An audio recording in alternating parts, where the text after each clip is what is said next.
সামনে বড় যুদ্ধ অপেক্ষা করছে বলে আশঙ্কা করছেন বিএনপির ভারপ্রাপ্ত চেয়ারম্যান তারেক রহমান।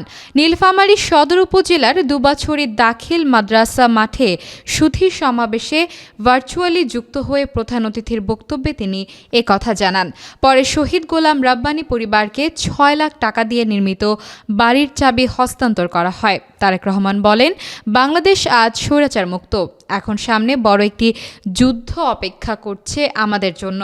স্বৈরাচার শেখ হাসিনা পালিয়ে যাওয়ার আগেও ২,০০০ মানুষকে হত্যা করেছে আর ৩০,০০০ মানুষকে রক্তাক্ত করে ভারতে বসে ষড়যন্ত্র করছে।